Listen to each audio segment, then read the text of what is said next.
Okay, welcome to our Wednesday night Bible class. I will be fully transparent.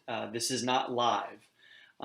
Due to Beth and I taking a couple days to travel down to the Bolivar Peninsula, I'm told it's pronounced, and due to me not trusting the internet connection down there at the Airbnb where we are staying, I am recording this ahead of time. It is Monday night, so this is the past Daniel coming into the future in the spirit of the prophets, I guess, to talk to you on Wednesday night as you are viewing this stream, this video, and as we are continuing our study of the book of Jeremiah, and tonight in chapters 46 and 47. And so, as always, I would invite you to turn there as we look at these chapters together. A couple things I will say about that, and things that I normally say when we are live that I can really still say even though we are recording this ahead of time. One is that there is a handout that is available, and it's in the same place that it always is on the belairchurchofchrist.org website. You can go to all audio or go to Bible classes under media, and you can see Jeremiah class 40 and the files that are associated with that class, including the PDF of the handout that you can be filling out as we go through this class together. The other thing that I typically say, and will also apply tonight when you're watching this video, is that the live chat should be available. I'm hoping to set it up as a premiere video, which means that all of us will be watching this video for the first time as it premieres Wednesday night at the time of our Bible class. And so the live chat should be available. And so although I obviously will just be going through my material in this recording, you can talk with each other. And I also should be able to be on the live chat as it's playing on Wednesday. So that if you do have questions or contributions to the class, a thought to share related to Jeremiah, we can all be chatting about that as the class is going on. And so take advantage of that feature tonight, as would be available anytime as we do these Bible classes on YouTube, because unfortunately at the moment we cannot all be together. But what an amazing thing again it is that we can share in this experience of studying God's Word, even from our own homes or wherever it is that we might find ourselves. Okay, let's get into talking about Jeremiah. This is something that we have been talking about, really looking forward to, or at least foreshadowing throughout our class, that after Jeremiah goes through, or we are given in the book of Jeremiah, this material of his prophecies against Judah, the stories that we are told about the life of Jeremiah and the people, especially the kings of Judah that he interacts with in those final days, about the hope that is coming in the middle of the book, and then another section of stories related to the life of Jeremiah.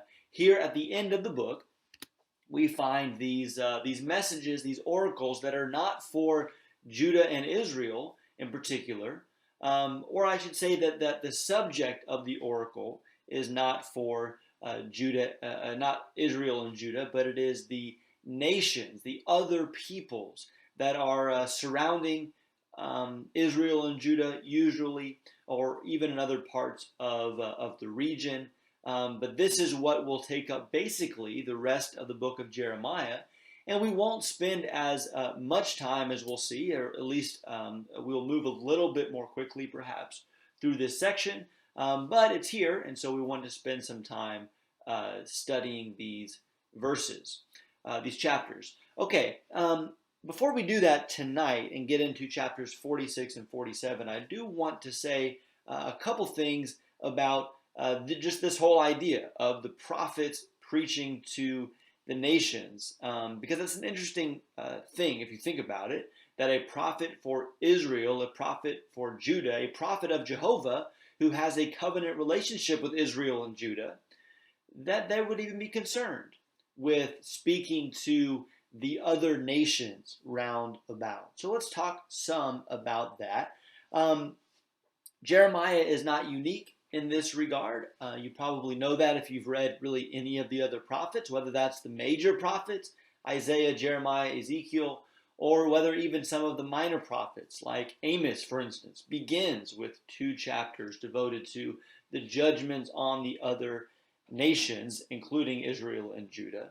But Jeremiah is not unique in that. And in fact, Jeremiah was told in chapter 1, verses 9 and 10. This is the call of Jeremiah. God tells him, Behold, I have put my words in your mouth, and I have appointed you this day over the nations and over the kingdoms to pluck up, to break down, to destroy, to overthrow, to build, and to plant. We've talked about this verse quite a bit in our class because these 6 verbs describe very nicely the purpose of the message that Jeremiah was bringing. Messages of judgment, but also messages of hope and rebuilding and restoration. Okay, we've seen all of that for Israel and Judah, but remember that in this verse, in Jeremiah 1:10, God says that Jeremiah is appointed as a prophet for the nations. His role was bigger than just giving the message of God to Israel and Judah. His role was also to bring these messages for the nations from Jehovah God. And those messages are collected here at the end of the book.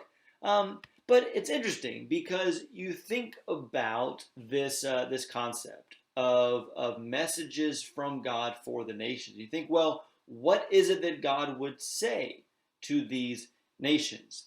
I think for Israel, we understand, or it's easier to understand, the messages that God has for them. Typically, the messages to Israel are in regards to the breaking of the covenant. We've talked about that with the prophets being covenant enforcers, coming along and saying, God has this relationship with you that was established at Mount Sinai, for instance. And so you know the terms of the covenant and you ought to hold to it. That's really a pretty big umbrella to describe the messages of the prophets. More specifically, we might recall, and identify in a book like Jeremiah that for Israel, they are condemned typically often for idolatry, right, which is breaking the covenant, but specifically that they have exchanged the worship of God for the worship of these other gods, and so God is condemning them for that. There's a word we've used before, not very much, syncretism. That refers to the blending of religions. And we've talked about this idea that Israel, Judah, really throughout their history, they were not so much tossing out worship of Jehovah and replacing it with the worship of the Baals or Ashtaroths or Molech or anybody else. But what was going on, and maybe we would say this is even worse, more despicable for the people of God, they were bringing in those gods and those worship practices and blending it, putting it alongside the worship of Jehovah God. But as God's covenant people, this is a practice, this is an attitude that is condemned by God. Obviously, the prophets are very vocal about that. And then another way that the people break the covenant, and another thing that they are often condemned for, is this idea of injustice, specifically the oppression. Maybe the kings and leaders are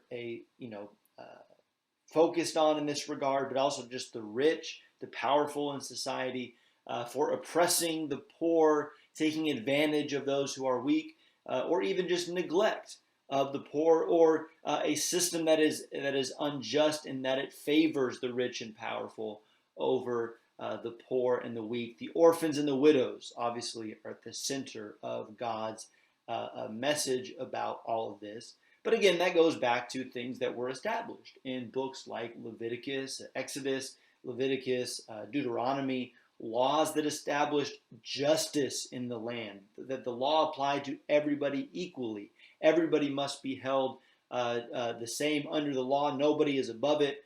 Those statutes and ordinances should be carried out faithfully from top to bottom by the kings, practicing justice and righteousness among the people. But as we've seen in Jeremiah, the people of God in the Old Testament are often condemned for failing to do this. Okay, so that's what Israel is judged for in their oracles, like what we've seen in Jeremiah. But again, they had that relationship with God. They had that law. They had that covenant. So what about the nations that are not under that specific covenant, that don't have that same relationship with Jehovah?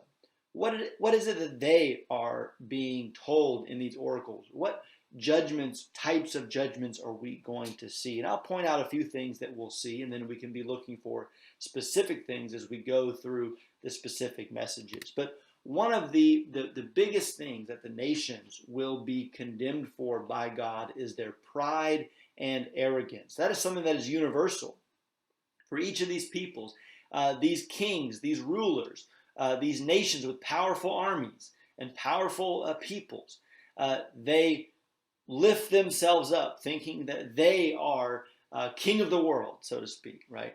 That their will dominates everything. But obviously, that is not the case, and God will condemn these leaders, condemn these nations for this type of pride, this type of arrogance that says, I am, and there is no other. Very, very common thing to see throughout world history when rulers and when nations or kingdoms become large and powerful. This is the type of attitude they so often adopt, and this is the kind of attitude that God is condemning in many of these oracles. But the nations are also condemned oftentimes for their violence and cruelty. Again, we're talking about something that is universal across the nations and the kingdoms of man. We won't see as much of that tonight in these messages, but be looking for that whether in Jeremiah or in other places. How these nations will oftentimes be used even by God for his purposes to bring judgment, and yet when they carry out that judgment, when they conquer another people, they are cruel, they are harsh, they are unmerciful, and God will hold that against these nations. And so that is something, again, universally that these people are judged for, condemned for. And then, along with all of this, we see this idea come up fairly often in the oracles against the nations of trusting in false gods. Whether that is that they are judged because you trusted in these false gods, therefore God is bringing you down, or simply just to say, God is in control, you try to trust in your gods, it's going to do nothing for you. And so it doesn't matter who you are, you try to trust in a God that is simply an idol, that is nothing, it will be a futile attempt. And all of this gets to a larger point that we've mentioned before, and we'll see a passage in just a second that we've seen in the book of Jeremiah. But I can't help in thinking about this to refer to a passage that we've talked about some recently in Romans chapter 1. I know that's small. I'm hoping, because we're all seeing it on our own screens, that it will not be an issue. But this comes from Romans chapter 1 in verse 18 to 20, when it says that the wrath of God is revealed from heaven against all ungodliness and unrighteousness of men, who suppress the truth and unrighteousness, because that which is known about God is evident within them. For God made it evident to them. For since the creation of the world, his invisible attributes, his eternal power and divine nature, have been clearly seen, being understood through what has been made, so that they are without excuse. In this passage, Paul gets to the heart of the answer to our question about, well, how is it that God, Jehovah God, can bring these messages, can give these messages? The prophet of God, like Jeremiah, how can he give these oracles against nations like Egypt and Philistia, Moab and Ammon and Babylon and so on? It is because all men, all people are accountable before God. All people are without excuse before the one true and living God, before whom they must give an account. And even in Old Testament times, these peoples that did not have that covenant relationship with God, still, Paul says, are without excuse because they had the opportunity to see evidence of God's eternal power, divine nature, and yet they rejected, and we've talked about the specifics of this passage recently, but you know in general terms that these people rejected what was obvious, rejected what was evident, rejected that what was universally known. And instead, as we've already pointed out, lifted themselves up in pride and arrogance, and in doing so acted violently, cruelly towards other people, and were deceived by these false forms of religion or false forms of worship. And so, as Paul says, all men are held accountable, and God's wrath is poured out on all ungodliness and unrighteousness. Israel and Judah first, but then also to the other nations.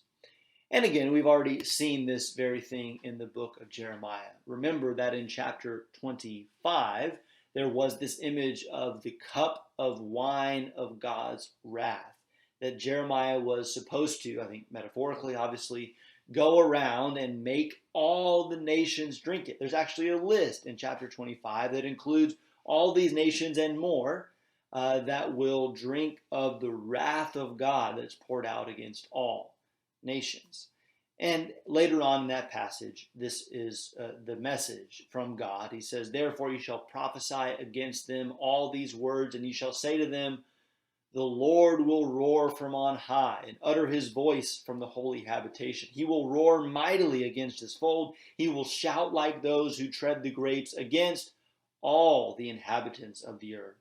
A clamor has come to the end of the earth because the Lord has a controversy with, he has an argument against, he has a case to be made against the nations. He's entering into judgment with all flesh. As for the wicked, he has given them to the sword, declares the Lord. All flesh, God holds them accountable, and against the wicked of all nations, he brings his punishment, his just punishment." And that's what we're talking about in these chapters. Again, I hope you can see that better than what it looks at least on my screen. But this is a map that roughly gives the locations, although several of these are off the map and we just have an arrow pointing in that direction. But these are the nations against whom these oracles will come. And you see them all surrounding and in the same region as Israel and Judah. Some of these nations we are familiar with from the stories of the Old Testament, like the Philistines and the Edomites and the Moabites and the Ammonites. Some of these are less familiar to us, like maybe Elam or Kedar, but God has a message for each of these nations. So here's how we're going to tackle this. We will do Egypt and Philistia tonight, and that's in chapters 46 and 47. The next couple chapters cover a longer list of nations in chapters 49 and 50, and we'll try to get through all of that. Again, it's a little bit quicker pace through these chapters on Sunday, the 2nd of August. And then there are two very long chapters with oracles against Babylon. And because Babylon plays such a central role in the story of Judah in particular, and the story of God throughout Scripture, we will spend one class on each of these chapters that deal with Babylon. And then, just so you know, that will basically be the end. We'll have another class covering chapter 52, which is the last chapter in Jeremiah, and that will leave us with the rest of the month of August to review Jeremiah to some degree, and then to cover Lamentations, which is closely connected to the book of Jeremiah, before our quarter ends at the end of August. So with that 20-minute introduction then to the oracles on the nations, let's jump into chapter 46 and 47. Let's just begin by reading the first 12 verses of chapter 46 and the beginning of this oracle against Egypt. Jeremiah 46, 1. Sorry, I feel the need to put up this this fancy graphic here that says we're reading from Jeremiah. There we go. So Jeremiah 46, 1. Not worth the trouble, the distraction there. Okay. Jeremiah 46, that which came as the word of the Lord to Jeremiah the prophet concerning the nations. Verse 2, to Egypt, concerning the army of Pharaoh Necho, king of Egypt, which was by the Euphrates river at Carchemish, which Nebuchadnezzar, king of Babylon, defeated in the 4th year of Jehoiakim, the son of Josiah, king of Judah. Line up the shield and buckler, draw near for battle. Harness the horses, mount the steeds, take your stand with helmets on, polish the spears, and put on the scale armor. Why have I seen it? They are terrified. They are drawing back. Their mighty men are defeated. They have taken refuge in flight without facing back. Terror is on every side, declares the Lord. Let not the swift man flee, nor the mighty man escape. In the north, beside the river Euphrates, they have stumbled and fallen. Who is this that rises like the Nile, like the rivers whose waters surge about? Egypt rises like the Nile, even like the rivers whose waters surge about. And he has said, I will rise and cover that land. I will surely destroy the city and its inhabitants. Go up, you horses, drive madly, you chariots, that the mighty men may march forward. Ethiopia and Put, that handle the shield, and the Lydians that handle and bend the bow. For that day belongs to the Lord God of hosts, a day of vengeance, so as to avenge himself on his foes. And the sword will devour and be satiated, and drink its fill of their blood. For there will be a slaughter for the Lord God of hosts in the land of the north by the river Euphrates. Go up to Gilead and obtain balm, O virgin daughter of Egypt. In vain you have multiplied remedies. There is no healing for you. The nations have heard of your shame, and the earth is full of your cry of distress. For one warrior has stumbled over another, and both of them have fallen down together. Okay, we begin with the context of this message, or at least the situation that is being addressed. Egypt, obviously, is in view. Specifically, it says in the first couple verses, the Egyptian army that is gathered at Carchemish, which is on the Euphrates River. It's to the north of Israel and even farther north in Syria, Damascus. Up there on the Euphrates River, Carchemish is where the Egyptian army has gathered to fight against the Babylonians. Now, the verse 2, tells us how this is going to turn out. And we've talked about this before, that the Babylonians end up victorious. But this is how this goes. Again, to review things we've said before, there is a battle in Carchemish in 609. This is the first time that Egypt and Babylon will face off against each other. This is the story where Pharaoh Necho is heading north through Judah, and Josiah, king at the time, thinks that he needs to stand in Pharaoh's way. And so he goes out. Pharaoh actually tells him, and this is recorded, by the way, in 2 Chronicles 35, as well as a shorter version in 2 Kings 23. But Pharaoh Necho says, Josiah, stay out of this. This is none of your business. But Josiah goes out and is killed by Pharaoh Necho. But what's going on is Pharaoh is going up to Carchemish to help the Assyrians hold off the Babylonians. The Babylonians are growing in power. The Assyrians have been the superpower previously, and so they are fighting tooth and nail to keep Babylon at bay. And Egypt comes to their aid in 609, and there's this battle at Carchemish in which Egypt is successful in holding off the Babylonians. But just a few years later, in 605, the Babylonian army, led by a general at the time, Nebuchadnezzar, to defeat the Assyrians and the Egyptians at Carchemish, and at that point to seal the power of the Babylonian Empire. And in that same year, Nebuchadnezzar will become king. That will be his first year, and he will, among other things, go to Judah and take the first wave of captives.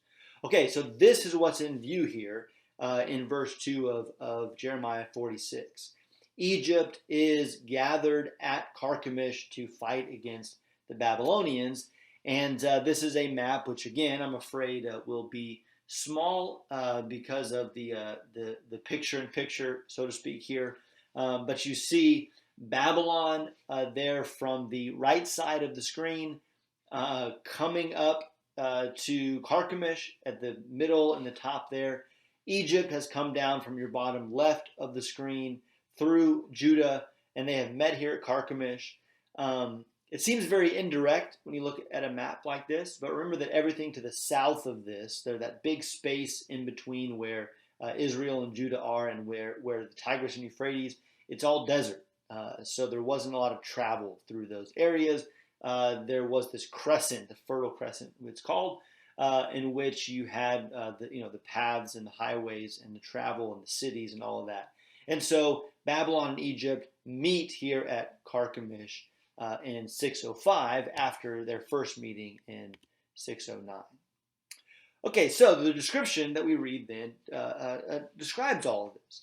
And I will say that these messages are, in some ways, they are similar. We're familiar with the metaphor. We're familiar with the figurative language from our other oracles against Israel, against Judah. These, though, can sometimes be harder because they are dealing with people, places, events maybe sometimes that are more unfamiliar to us and sometimes even unknown to us because they have to do with these other nations. But again, I think you can get the gist of the figurative language and see what's going on. For instance, first few verses of this, we see a picture of battle. They're lying, they're dressed, their armor is shining in the sun until immediately it says people are running for the hills.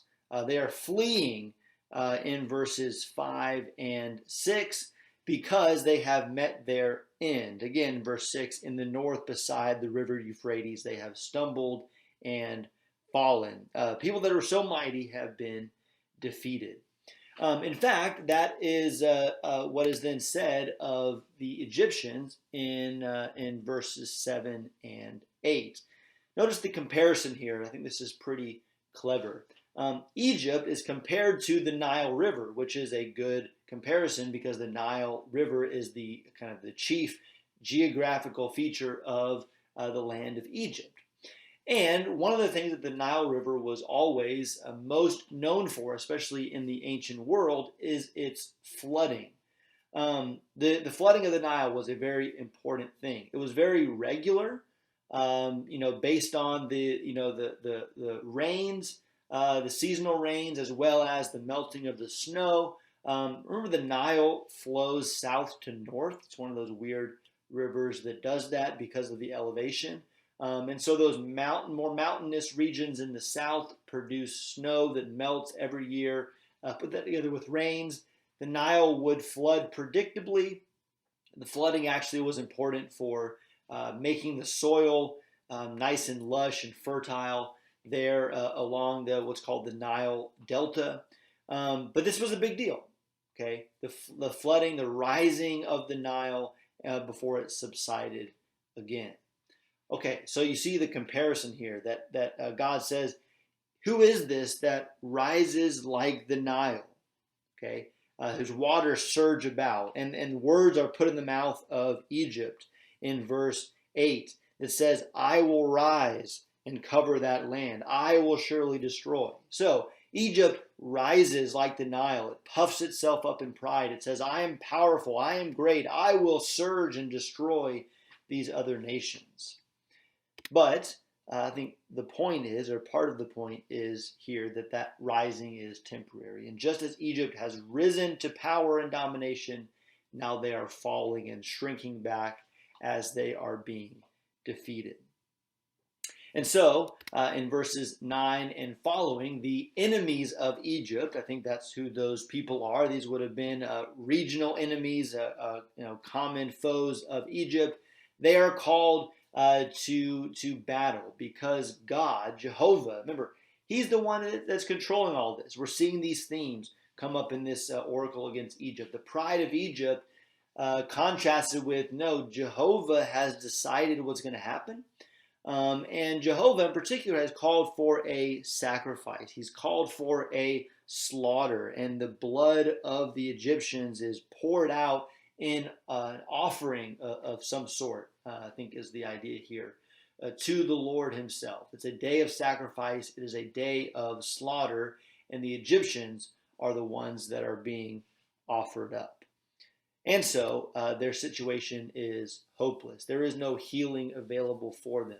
The balm of Gilead, there's a song about that we sing. There is a balm in Gilead. Back in chapter 8, verse 22, that same image was used for Judah to say, isn't there a balm in Gilead that you can go and receive healing? But it says at that point that there is no healing for this incurable wound. Something similar is said here about the Egyptians. Gilead was known apparently for having this healing balm that was produced there. But he says there's no healing for Egypt. And instead in verse 12, the soldiers are literally falling over themselves, stumbling, trying to get away as they fall to the sword, and the Egyptians are defeated. Okay, so do we see how this works here? In some ways very similar to oracles we've seen before in Jeremiah. In some way there's a new kind of level of imagery and figurative language that's used here. But again, because of their pride, because of their arrogance, God is saying, no, I will bring you down, and this is how I'm going to do it. I'm going to use the Babylonians to defeat you.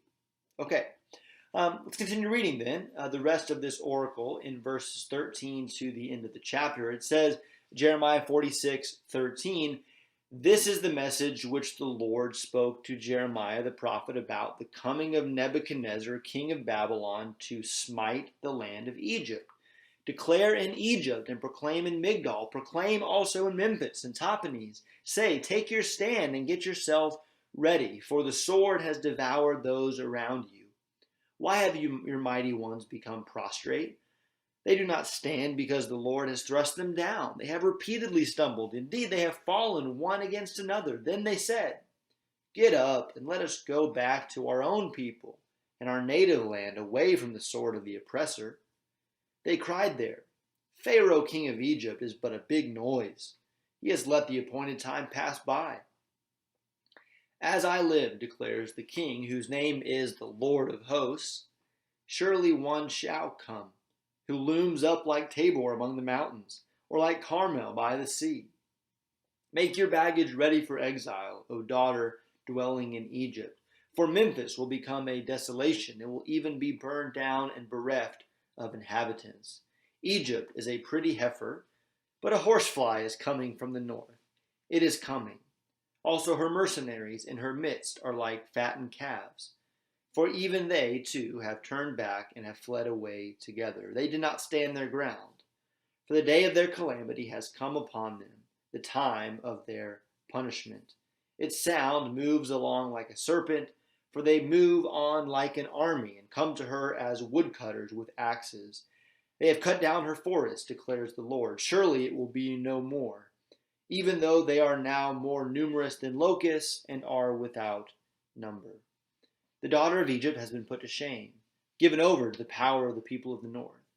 The Lord of hosts, the God of Israel, says, behold, I am going to punish Ammon of Thebes and Pharaoh and Egypt along with her gods and her kings, even Pharaoh and those who trust in him. I shall give them over to the power of those who are seeking their lives, even into the hand of Nebuchadnezzar, king of Babylon, and into the hand of his officers.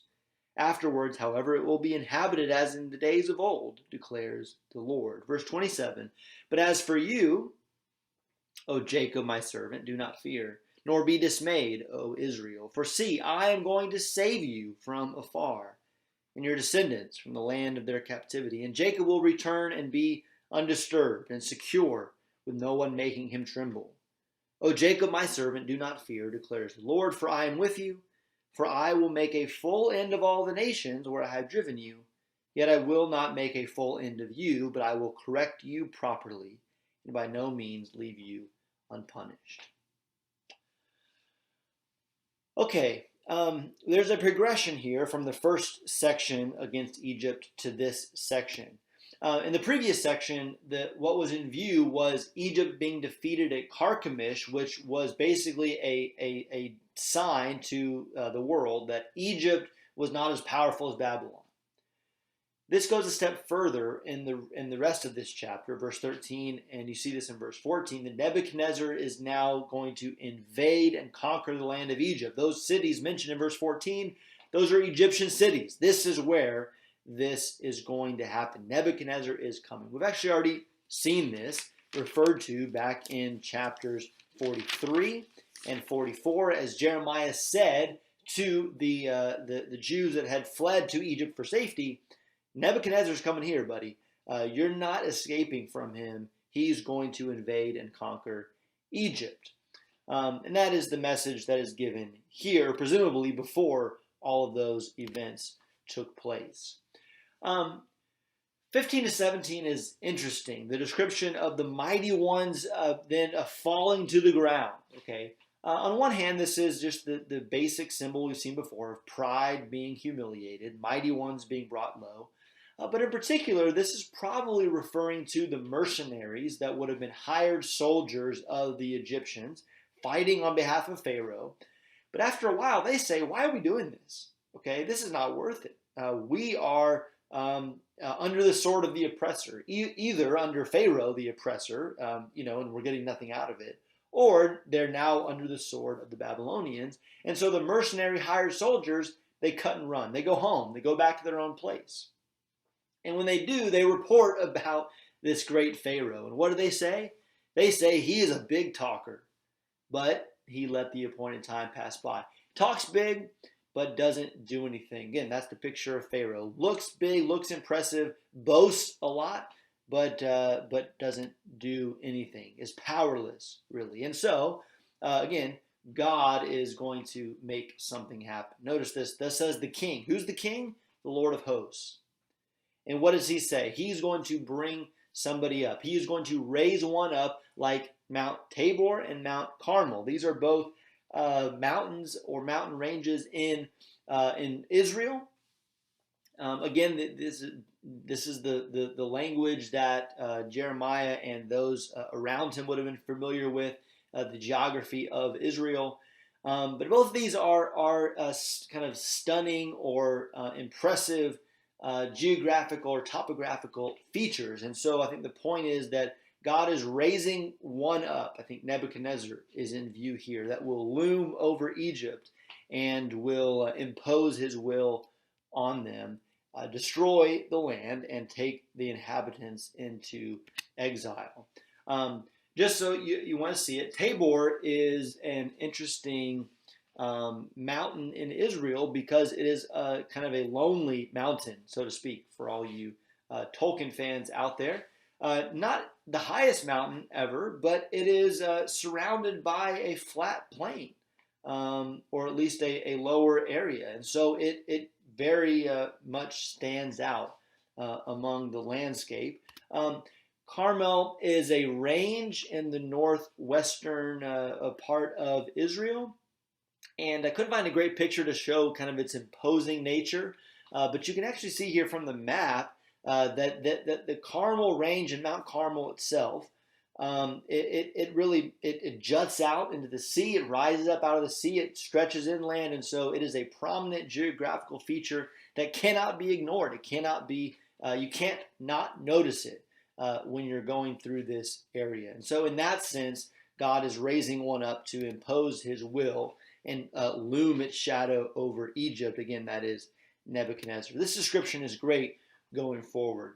Again, not sure how all the figurative language works together, but basically you have this. Egypt it looks good. They are plump. They're pretty. They're proud. They're like that heifer, that cow that is so impressive. The mercenaries, the in verse 21, are like fattened calves. Okay, but yet when the conflict comes, when the invasion happens, what use is all of that against an army? Even this horsefly that comes in and stings, that bites, the woodcutters that come in and cut down their pride, cut down their trees, lay them low. And so Egypt, again, from its pride and security, is brought low. And notice again in verse 25 and 26, the judgment against Egypt. It's against their kings, it's against their rulers, and against their gods. Go back to Exodus chapter 12, verse 12, and see that even in the original judgment against Egypt back then, the point was not just that Pharaoh was being judged, not that the Egyptian people were being judged, but it says in Exodus 12, verse 12, that this was a judgment against these gods, these false gods of the Egyptians. And the same thing is basically said here. And notice those who trust in Pharaoh. They are receiving the recompense for trusting in things that cannot deliver, that cannot save.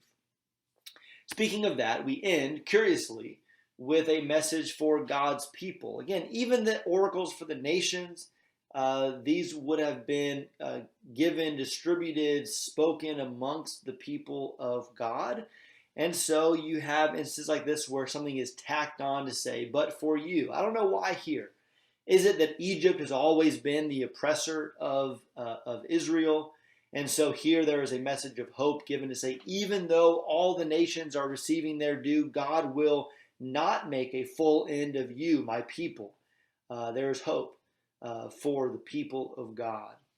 Even in verse 26, by the way, the idea that God says afterwards that it will be inhabited as in the days of old, even maybe for Egypt, there is hope in the future. But especially at the end of this chapter, for Jacob, for Israel, for the people of God, they are corrected with the Babylonian exile, but they are not laid low completely, and there is hope for the remnant going forward.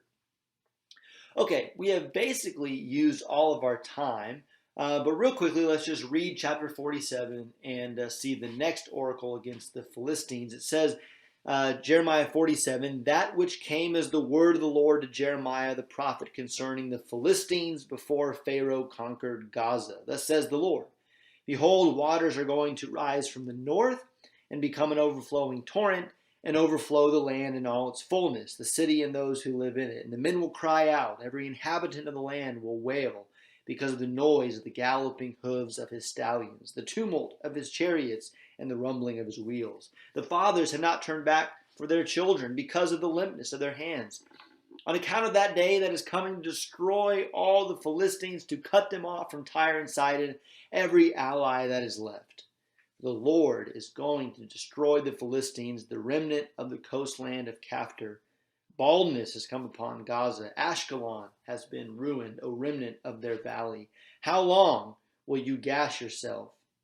Ah, sword of the Lord, how long will you not be quiet? Withdraw into your sheath. Be at rest and stay still. How can it be quiet when the Lord has given it an order against Ashkelon and against the seacoast? There he has assigned it. Okay, again, we're basically out of time here, but we know the Philistines, they have been a thorn in the side of the people of Israel and Judah, going all the way back to the original conquest of the land in the time of Joshua. Here, there is predicted a destruction from the north. Notice the language of that. And so, yes, Egypt will attack the Philistines. I had that written down here.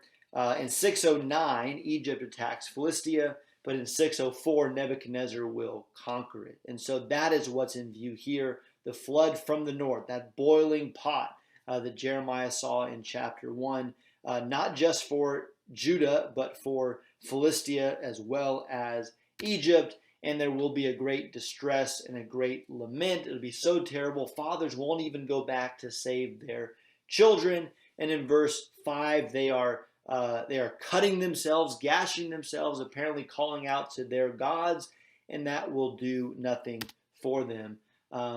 And although they appeal even to God to say, when will this stop? This judgment has to come because it has been ordained, it has been assigned by God. That's the point of all of this, that these nations are held accountable for God for their pride, for their arrogance, and God is saying, you are not in control, I'm in control, I have decreed that this judgment will come upon you. And in both of these instances, we see Babylon, Nebuchadnezzar, as the instrument of God's punishment, of God's wrath. Okay, so that is chapter 46, 47, and we will get into chapter 48 on Sunday. Thanks so much for joining us tonight.